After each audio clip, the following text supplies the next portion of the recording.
This show is brought to you by Databril, the scalable Amazon PPC management for large Amazon sellers and brands. Visit sellersessions.com/agency for more details. Is anyone selling here at full price?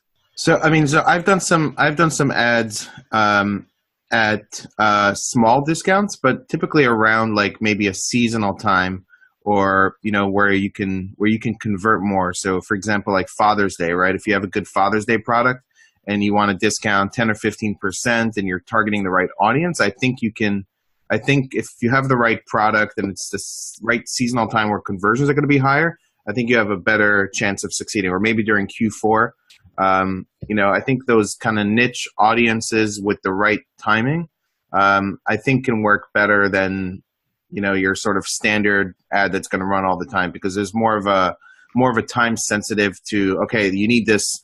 I have this product for Easter, and Easter's 3 weeks away, and now I'm putting it in front of people who I know are interested in it, and they need to buy it like now. Yeah.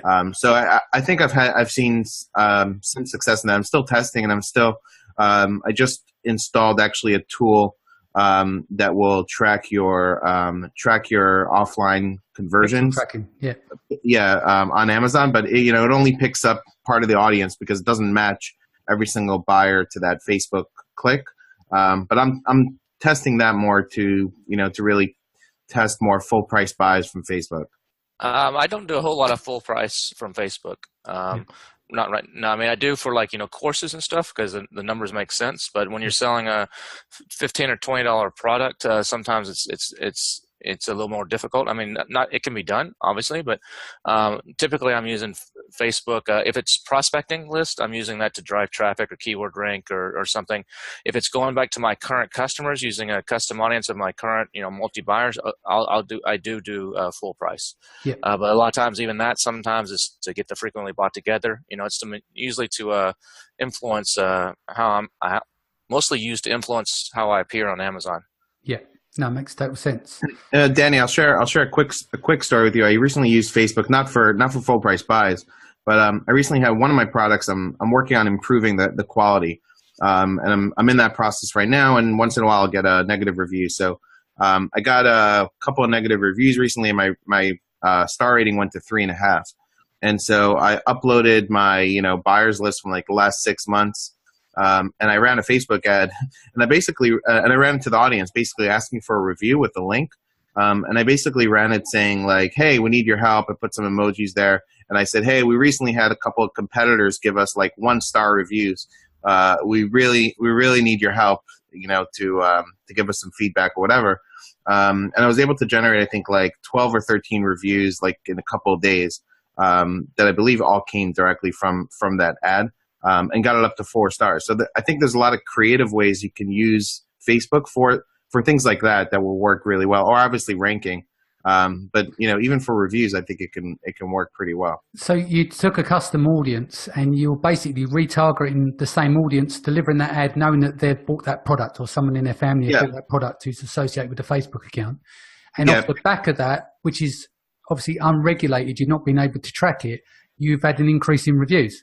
Yeah, I mean, I was able to, this is a product that doesn't have a lot of reviews, so suddenly getting like 12 reviews in a couple of days. And then I went back and looked at some of those orders, using like AMZ Fire to see, and the people bought the product like in December, right? So it's unlikely. So it's a lot of people who bought the product like for Christmas and stuff, and it's unlikely that they all just came now, writing a review. So, I don't have 100% proof that it's all from the ad. But what did you spend there? Not much, I imagine. No, like $50-$60. Like I just ran it for a couple of days. Yeah. Got the reviews, got it back up to 4 stars. And then ultimately I didn't want this audience to like to at one point be bothered, right? That I'm on their newsfeed like all day, every day for like a week or two. Yeah. So I didn't want to run it for a long time, but the goal was to get my product from 3.5 to 4 stars, and we did. And then actually I had a customer that sent us a message through Facebook and said, "Hey, I had an issue with the product, but I didn't want to write a 1-star review." We sent them a new one, and then they wrote a 5-star review. So you can also initiate conversations with customers that could be beneficial. I mean, this kind of ties into the branding, I mean, and stuff too, that we're talking about. I think a lot of people, Amazon sellers especially, underutilize the power of Facebook. I know Anthony Software, they have the Bridge software and stuff that create some of the audiences, but a lot of people don't take advantage of the data you're given with Amazon and actually using it, tying that into Facebook to do like what Liron just did, or to do cross promotions. If you can use some of this software that will automatically create these custom audiences of multi-buyers and regular buyers and discount buyers and segment them out, they'll just lump them all together. And when a guy buys your a gorilla mat or your barbecue mat or whatever the next day or 2 days later, rather than targeting by email, he starts seeing Facebook ads like, "Thanks for buying your barbecue mat. Do you need some tongs now?" Or whatever. And a lot of people aren't doing that, and they're missing a major opportunity. And it's just, I guess, most people just don't understand how to do it. They don't want to take the time. I would spend a lot more time doing that than I would be trying to get on Walmart or something. So there's a lot of missed opportunities, a lot of low-hanging fruit that a lot of Amazon sellers are missing. Who wants to talk ACOS? Right, Liran, agency, Sean, agency, we've got Databril. The biggest thing that we encounter from potential clients joining is ACOS. Everyone is obsessed with it, which is fair enough. Yeah, they are. But when you put ACOS in isolation, it can be very, very damaging to your account, your campaigns and stuff. So to give an example, we've had some great people approach us but wanted to cut their ACOS. As an example, it doesn't sound too bad. They wanted to take it from 40% to 30%, but it would have killed 40% of their sales. Because once we've done the account audit, and I think people miss that, is that you've got to treat ACOS as a larger picture. It cannot be just treated in isolation, as it can be very damaging. Sean, do you want to talk about some stuff regarding ACOS? Yeah, sure. I think ACOS is a fairly, it's not completely arbitrary, but it's arbitrary to an extent because it depends on the business owner. And because we have some people who want like a 50% ACOS, and then some people who want like a 10% ACOS and things like that. So it's not. I think there is a range, but like kind of can be fairly arbitrary at times. With product launches, like with the guys we work with that are really aggressive, that we just PPC out the gate, which is most of the people we work with. ACOS can be a little higher because we don't have reviews and stuff like that. We're just trying to drive rank and get sales and all that stuff. And there's kind of a flywheel, right? There's kind of like this organic PPC flywheel. And so, like PPC sale kind of goes into an organic, like visibility type thing. So it's kind of a flywheel type thing. So it's a feedback loop. And so like, if you think of it as a feedback loop, I think you think of it a little differently. Plus, you have to look at things like PPC to organic sales ratio. Because like if you have an ACOS of like 40% and you want to get it to 30, but 50% of your sales come from PPC, well then, like you said, you're really going to kill the majority of your sales. But if your PPC to organic ratio is 10%, going from 40 to 30 really isn't going to make that much of a difference. It might not affect it too bad. And so we do a lot of like calculations outside of Amazon to understand things like average order value.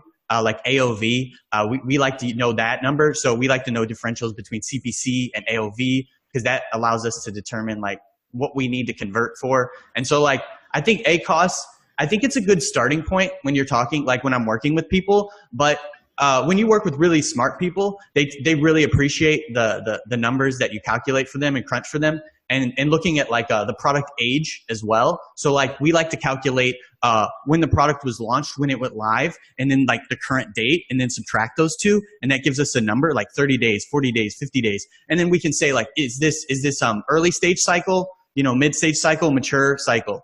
And so like based on the cycle of the product, like where do we need the ACOS to be? If it's early stage cycle, then obviously ACOS can be higher. But if late stage cycle, then we need it to be lower. And knowing like time, so like really in everything, time is really important. So knowing the time and then like the money or whatever is like really, really important. And so when we work with like, if sometimes people ask us about inventory and things like that, then we can help them make decisions based on ACOS and how it did and things like that. So I don't know, man. I mean, I think ACOS is a good starting point. But I know I tend to really like numbers, and I like to do a lot of number crunching. And since there is that flywheel on Amazon, it really like you kind of have to think a bit more dynamically and then think about the equations that you can develop to really like break down and segment how to deconstruct the flywheel and understand it more deeply. So that's kind of how we view things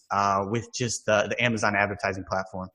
That was the best advertisement for a PPC service, because everything you said hurt my head so bad. I was like, I will never, ever try that.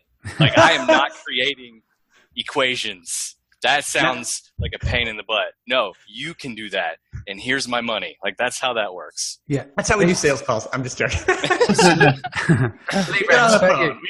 Well, Amazon actually is about to come out with a CPA model. I don't know if you guys know that or not. They're actually, you're actually going to be able to basically set your ACost. So instead of having to do all this figuring, you say, I'm willing to pay 20% and set it, and they'll target that. That's coming maybe fourth quarter of this year or early next year. What is that? That's the new Bid Plus. It's the new Trojan horse, isn't it? The new Bid Plus. The Trojan horse. I like that. Yeah. No, they're trying to make it easier because, like Anthony said, it spins a lot of people around, and so they're like, hey, we'll just make it so you can just set it, and we'll target a 20% ACost, and you'll pay per sale, not per click. That's the way eBay, I think, does it. eBay does it. Yeah. I put up like a product just like to sell on eBay. And you could say like I'm willing to spend up to $5 a sale, on PPC or whatever. It does make it easy as far as like I think for the average seller to understand versus like an ACost. Yeah, I don't know. We'll see. I don't know, man. I mean, for me, I just think it's not that simple. Right. Just because I agree. There's a lot more to it. I mean, you got like you said, your profitability, and there's a lot more to it. And then you'll pay a higher CPA for like a higher volume keyword than you would for like a different type of keyword, because it'll drive rank. So like if they can factor in like the rank portion of it, I think that'll be better for sellers, because that's really where like it gets tricky. Because if you cap it, since it influences rank, you have to look at like the return on investment. So that's what we calculate. We work off return on investment. We work on seasonality. We plug into the advertising API and MWS, because you need to see both sides of the equation in order to make informed decisions. Right. And the other thing about ACoS as well is, I think when you look at it in isolation like that, you've only got to look at certain products.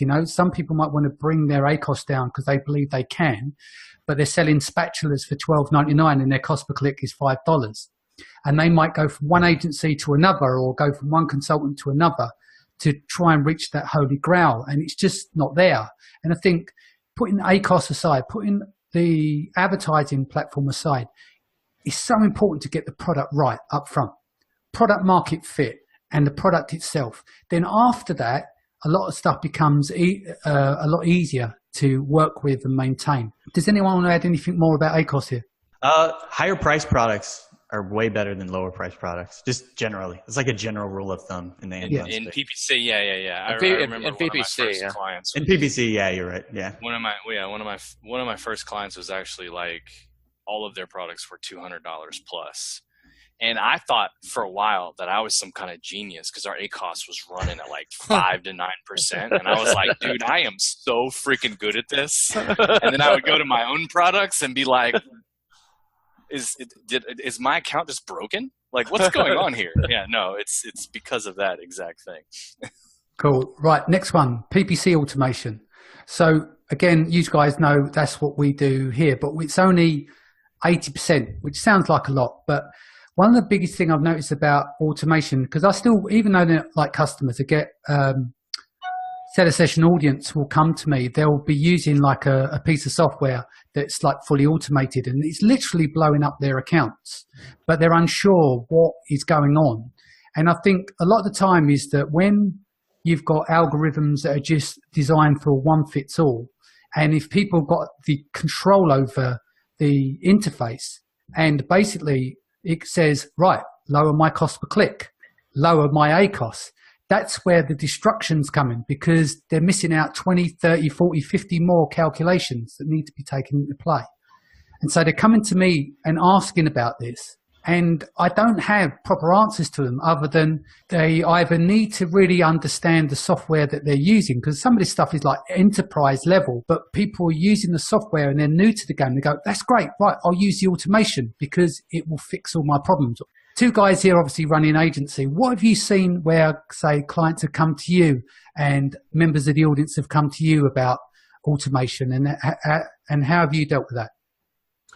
I mean, personally, I think from what I've seen with tools so far, I think, like you said, you can use automation, but I still think there's a lot of value in manual work. Yes. Within PPC. Things like, downloading the search term report. I found potential new variations of products where I see a lot of people searching for a particular color, let's say, that I don't have in my products, because I see it in the search term report, and I bring in that product based on, the data that I see on Amazon. And when you're only using a tool and you're not, you're only doing work with automation, you're going to miss some of those things. And again, I think also those tools are not going to look at things like, what are my total sales compared to my PPC spend, right? They're only going to look at, maybe an ACoS target that you set within the tool. But, kind of like Sean was saying, they're not going to look at the overall picture. So, I think that there's a lot of great software tools out there for PPC. There's a lot of bad ones. But I still think that manual work within looking at your search term report, understanding things like impressions and like the data is still really important to help your business.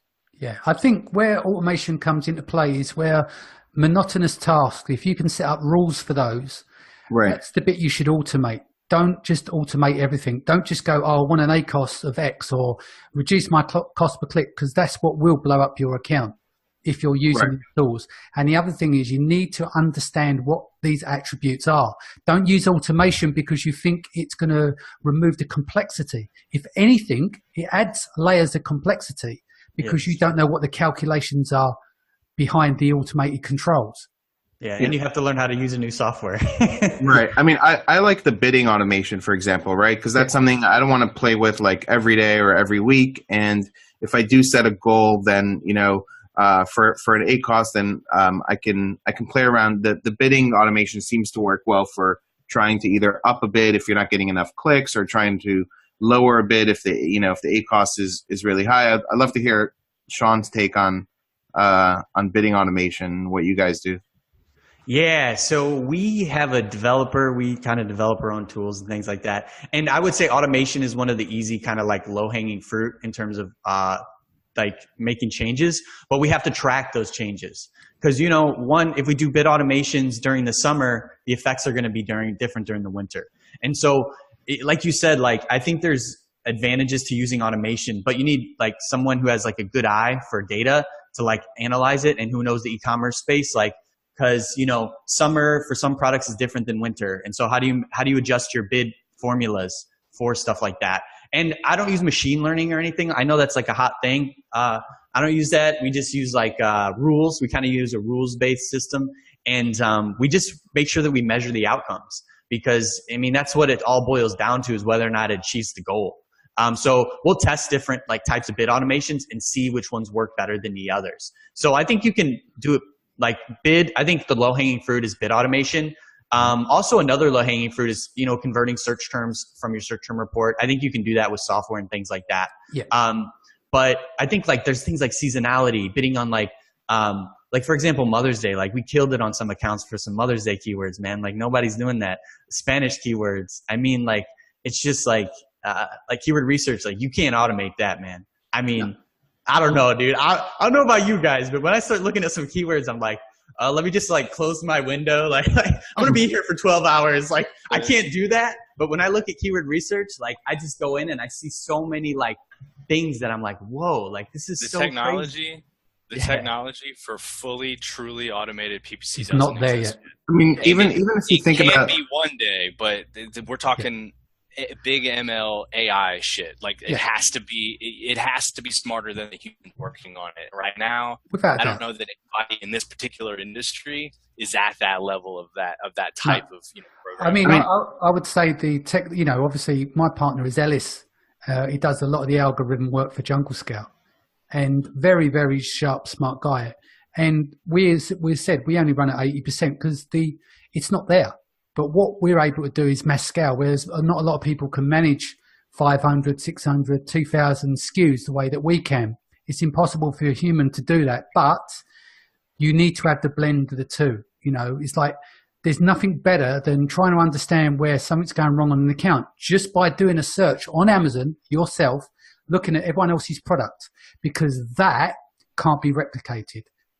You know, understanding what's going on the search pages compared to the data. And it's the same with, it's always handy to have access to the full accounts data. What's going on with seasonality? What's going on with sales velocity? What's going on with the amount of stock that's on hand? What's going on with any price changes? All of those factor in, makes it a lot easier when you need to make those informed decisions for optimizing an account. I mean, even if you think about like something like negative keywords, right? And let's say you're able to automate all of that. That's something you should still be looking at like every, I don't know, few months, right? Look at your negative keywords. Maybe when you launched your product and had no reviews, a keyword didn't convert well, but maybe now today you have 50 reviews.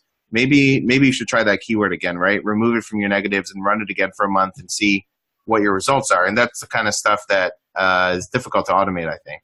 Right. Yeah. I would say, to your point, Danny, like the biggest benefit for us on the automation side is scalability, because we work with some pretty like intense brands. And so like we have to be able to manage a lot of SKUs. Yeah. So that's where it's really come in handy. Like, if I did it by myself, it'd be crazy, man. Hey guys, that's it for part 2. Please rejoin us in a couple of days' time. If this is your first time, don't forget to hit the subscribe button.